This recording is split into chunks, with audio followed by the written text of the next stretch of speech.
ये bank Nifty के 5 minute time frame का चार्ट है। अब यहाँ पे देखिए, अब ये जो अपसाइड मूव आया हुआ है, ये दोनों ही अपसाइड मूव में एक चीज़ कॉमन है। आपको पता है वो क्या है? देखिए इसके बॉटम पे देखिए इनसाइड कैंडल बनी हुई है। जब इन दोनों इनसाइड कैंडलों के हाई का ब्रेक होता है, तब देखिए ये अपसाइड के मूव आते हैं। यानी कि हम इन दोनों अपसाइड मूव को पकड़ सकते थे, अगर हम इनसाइड कैंडल को सही से आइडेंटिफ़ाई करके उसको सही तरीके से ट्रेड ले सकें। होता क्या है कि हमारा इनसाइड कैंडल में जब 1 से 2 बार स्टॉप लॉस हिट हो जाता है, तो हमारा उस पे ट्रस्ट उठ जाता है। तो अगर क्या सही तरीका है इनसाइड कैंडल को ट्रेड करने का, अगर हम ये समझें और ट्रेंड के साइड पे पकड़ें, तो हम इसकी एक्यूरेसी को बढ़ा सकते हैं। तो आज हम इसी टॉपिक को कवर करेंगे। चलिए स्टार्ट करते हैं। इससे पहले कि हम इनसाइड कैंडल को अच्छे से समझें, पहले एक सेलिंग एग्जांपल देख लेते हैं। अब यहाँ पे देखिए जो डाउन साइड का मूव आया हुआ है, इसके ऊपर देखिए सबसे पहले ऊपर क्या है, यहाँ पे देखिए इनसाइड कैंडल बनी हुई, यानी कि 9:15 की जो पहली कैंडल बैंक निफ्टी में बनती है, उसके अंदर देखिए 3 कैंडलें बनती हैं। जब उसके लो ब्रेक होता है, तो हमारा ये डाउन साइड का मूव आता है। यानी कि अगर इनसाइड कैंडल को हम सही से समझें, और देखिए इनसाइड कैंडल जो मदर कैंडल होती है, उसके अंदर 2-3 कितनी भी कैंडल बन सकती है, लेकिन आपको उसके लो या हाई ब्रेक होने का इंतजार करना होता है, तभी आपको सही साइड का मूव मिलेगा। अब इसी एग्जांपल में देखिए एक चीज़ और, ये जो अपसाइड का मूव आया हुआ है, इसके नीचे देखिए बॉटम पे भी एक इनसाइड कैंडल बनी हुई है। यानी एक दिन में 2-2 बार इनसाइड कैंडल का सेटअप बनता है, पर आपको पेशेंस से इंतजार करना होता है अपने उस इनसाइड कैंडल के सेटअप का, और इस तरह से आप ये ट्रेड सब पकड़ सकते हैं। देखिए इस वीडियो के बाद अपने इसी चैनल में देखिए कितने अच्छे-अच्छे वीडियो पड़े हैं, ट्रेडिंग साइकोलॉजी पे, स्टॉप लॉस हंटिंग पे, मार्केट स्ट्रक्चर पे, आप इनको भी देख सकते हो, ठीक है? तो प्लीज़ चैनल सब्सक्राइब कर दीजिए गाइस। अब चलिए इनसाइड कैंडल के पीछे की साइकोलॉजी समझते हैं। अब देखिए इनसाइड कैंडल में सबसे पहले तो आपको नोटिस करना होता है, एक कैंडल होगी, ठीक है? जिसकी रेंज ऐसे बड़ी होगी, यानी हाई लो ऊपर नीचे लगा हुआ है, ठीक है?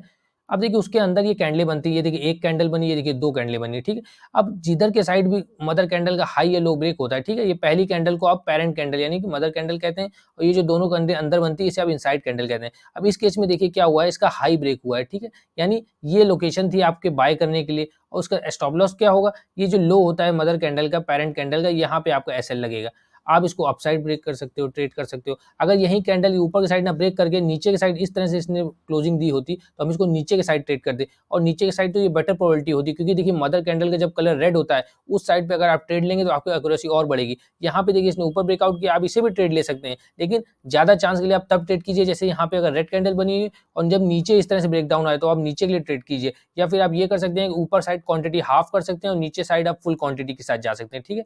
तो देखिए यही इसकी साइकोलॉजी होती है मेन, कि जो मदर कैंडल होती है उसके अंदर ये 2 कैंडलें बड़ी होती हैं, यानी कि अब देखिए जब बड़े कैंडल वाले दिन जब खूब सारे ट्रेडर्स ने अपनी पोजीशन बनाई, ठीक है? उसके बाद 2 दिन देखिए मार्केट साइडवेज हो गया, तो सब अपना स्टॉप लॉस उठा के इस मदर कैंडल के ऊपर रख लेते हैं, यहाँ पे रख लेंगे, ठीक है? बायर्स बायर्स अपना एसएल नीचे रख लेंगे और सेलर अपना एसएल ऊपर रख लेंगे। अब जिस साइड भी देखिए कैंडल क्लोजिंग आएगी, उस साइड के लोगों को स्टॉप लॉस कटेगा, साथ में नए बायर्स आएंगे और प्राइस उसी तरफ चला जाएगा। इसलिए जिधर पे भी क्लोजिंग आती है उस तरफ हमें अच्छा मूव मिलता है इनसाइड कैंडल में। अब देखिए इनसाइड कैंडल को ट्रेड करने के 2 मेथड होते हैं। देखिए पहला मेथड देखते हैं, यहाँ पे तो क्या होता है, जैसे प्राइस देखिए ऊपर जा रहा है, ठीक है?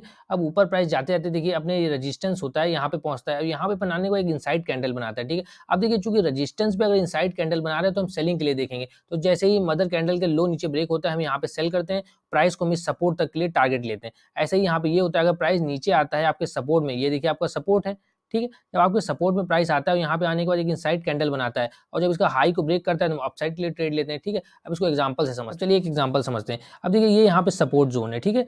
तो अब अगर देखिए प्राइस गिरते हुए रेड कैंडल बनाते हुए इतनी बड़ी सपोर्ट पे आता है, लेकिन सपोर्ट इसको नीचे प्राइस को नहीं जाने देता है और यहाँ पे इसको होल्ड करता है, तो देखिए एक छोटी सी कैंडल बनती है, यानी कि यहाँ पे कुछ बायर्स हैं जिन्होंने आने की कोशिश की है, इस लेवल पे उन्होंने बाय करने की कोशिश की। अब अगर इस रेड कैंडल का हाई निकलेगा, तो यहाँ पे ऐसे क्लोजिंग आएगी, तो हम ऊपर बाय कर सकते हैं, यहाँ नीचे के सपोर्ट के नीचे एसएल लगा के। ये हमारे लिए बहुत सेफ रहेगा 2 तरह से। देखिए पहला, इस बड़ी कैंडल के हम नीचे एसएल लगा रहे हैं, दूसरा ये जो सपोर्ट जोन है हम इसके नीचे एसएल लगा रहे हैं, इसलिए हम इसको अपसाइड ट्रेड कर सकते हैं इसके ऊपर क्लोजिंग आने पे। ये सिमिलर केस देखिए सेलिंग लेवल पे होता है, इतनी बड़ी ग्रीन कैंडल बनाते हुए प्राइस पहले ऊपर पहुंचता है, लेकिन जब इस रेजिस्टेंस के पास पहुंचता है, तो रेजिस्टेंस प्राइस को ऊपर कंटिन्यू नहीं करने देता है, प्राइस यहीं पे इसको होल्ड करा के रेड कैंडल बनवा देता है। अब अगर प्राइस थोड़ी देर से टहलते हुए इस लो के नीचे आके यहाँ पे क्लोजिंग दे देता है, तो हम यहाँ पे सेल साइड के लिए देख सकते हैं, और ये मान सकते हैं कि इस रेजिस्टेंस लेवल से प्राइस ने रेजिस्टेंस ले लिया है और नीचे जाने के लिए कंटिन्यू अपनी तैयारी कर रहा है। अब ये एग्जांपल देखिए, यहाँ से देखिए पहले प्राइस नीचे आया हुआ था, ठीक है? तो हम इसको सब रेजिस्टेंस लेवल ड्रॉ कर लेंगे, ठीक है?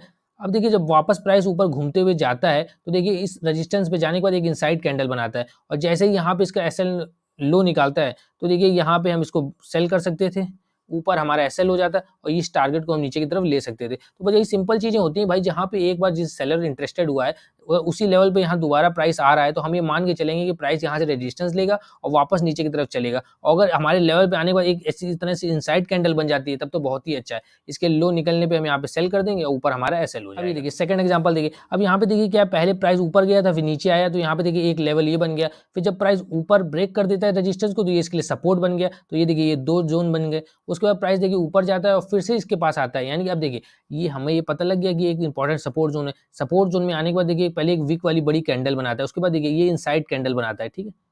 हम इसके नीचे एसएल रख के यहाँ पे हम इसको बाय कर सकते थे इस अपसाइड के मूव के लिए। यहाँ पे कॉन्फ्लुएंस फैक्टर हो रहा है, यानी कि एक तो ये देखिए जो पहले रेजिस्टेंस होता था इस जगह पे, वो देखिए यहाँ पे सपोर्ट बन गया। सपोर्ट के साथ साथ देखिए एक इनसाइड कैंडल भी बन रही है, तो ये हाई प्रोबेबिलिटी ट्रेड है, ये अपसाइड जाने के इसके चांस ज्यादा है। हम इसका एसएल को इस लेवल के नीचे यहाँ पे लगा सकते हैं, जो कि काफी सेफ है। सेकंड मेथड देखिए, अब यहाँ पे क्या होता है, आप जानते हैं प्राइस का जो मूवमेंट होता है वो इस तरह से होता है, ठीक है। यानी कि पहले प्राइस ऊपर जाता है, फिर थोड़ा रिट्रेस करता है, फिर ऊपर जाता है। तो देखिए जब प्राइस रिट्रेस करके वापस ऊपर जाने की यहाँ पे तैयारी करता है, तो यहाँ पे आप गौर से देखेंगे अलग अलग तरह के पैटर्न बनते हैं। कभी यहाँ पे हैमर बन जाएगा, कभी यहाँ पे इस तरह से इनसाइड कैंडल बन जाएगा। तो यही एक दूसरा तरीका होता है पुल बैक्स को भी ट्रेड करने का। यानी देखिए प्राइस पहले ऊपर गया, जब रिट्रेस करके नीचे आता है, तो वापस यहाँ पे एक इनसाइड कैंडल बनाने के बाद वापस से अपनी ऊपर की जर्नी शुरू करता है। इसे एग्जांपल से समझते हैं। अब ये देखिए यहाँ पे देखिए पहले प्राइस नीचे आता है, फिर एक होल्ड करता है, ठीक है, एक लेवल पे होल्ड करता है इस तरह से। और देखिए इसके अंदर ये सारी कैंडलें बनती हैं। उसके बाद यहाँ पे इसका फिर से ब्रेकडाउन आता है, ये सही लोकेशन है सेल की, और यहाँ पे ऊपर इस कैंडल के यहाँ पे हम एसएल लगा सकते हैं। अब देखिए अब आप कहेंगे इसको कहीं पे भी आप देखिए सेल नहीं कर सकते, प्राइस लगातार गिरता हुआ चला रहा है। अगर आप कहीं पे भी इसको सेल कर देंगे तो आपके स्टॉप लॉस होने के चांस ज्यादा है। लेकिन आपने वेट किया कि इनसाइड कैंडल बनने का, प्राइस के होल्ड करने का, उसके बाद यहाँ पे आप सेल कर सकते हैं ऊपर का एसएल लगा के। ये देखिए सेकंड एग्जांपल में देखिए प्राइस पहले ऊपर गया, नीचे गया, फिर ऊपर गया। अब देखिए यहाँ पे नीचे देखिए बनते यहाँ पे एक इनसाइड कैंडल बन जाती है, और इसके ऊपर साइड का मोड़ हम ट्राइड कर सकते हैं। यानी कि अगर आप देखिए सही से सही लोकेशन पे इनसाइड कैंडल को ढूंढेंगे तभी वो काम करेगी। आप किसी सपोर्ट रेजिस्टेंस पे ढूंढें, या प्राइस जब हायर लो बनाते हुए ऊपर जा रहा है, तो अब इस लोकेशन पे ढूंढें। तो देखिए प्राइस सारे पैटर्न वर्क करते हैं, हैमर भी वर्क करेगा, इनसाइड कैंडल भी वर्क करेगी, लेकिन अगर उसकी लोकेशन सही होगी तो।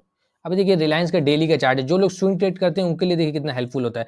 ये देखिए प्राइस पहले ऊपर गया, फिर नीचे आया, ठीक है। अब यहाँ पे देखिए वापस इतनी बड़ी रैली शुरू करने के पहले देखिए यहाँ पे देखिए एक इनसाइड कैंडल बनती है। तो अगर आपने इसको नोटिस किया होता और यहाँ पे अपनी पोजीशन स्विंग की बनाई होती है इसके नीचे एसएल रखते हुए, तो देखिए कितना बड़ा मूव मिला। और यहीं पे नहीं, बार बार देखिए स्विंग बनाते हुए, यानी कि इनसाइड कैंडल बनाते हुए प्राइस ऊपर जा रहा है। यानी देखिए एक बार जो इनसाइड बार का सेटअप होता है वो आपको मल्टीपल एंट्रीज दे रहा है। अगर आपने यहाँ पे एंट्री बना ली थी, तो आप यहाँ पे उसकी क्वांटिटी बढ़ा सकते थे या प्रॉफिट बुक कर सकते थे। तो ये देखिए डेली कैंडल में भी आपको मिलेगा, हर चार्ट में मिलेगा, रिलायंस, बैंक निफ्टी, हर जगह मिलेगा। खाली आपको सही लोकेशन पे उसको देखने आना। देखिए जो लोग इंडिकेटर यूज करते हैं, देखिए वो कॉन्फ्लुएंस का कैसे इस्तेमाल कर सकते हैं। देखिए प्राइस पहले ऊपर गया, अब देखिए नीचे आ रहा है, ठीक है। अब नीचे आ रहा है, हमें कहीं एंट्री मान लीजिए नहीं मिली, तो देखिए पहले हमारा नोटिस जाता है एक इनसाइड कैंडल पे, ठीक है।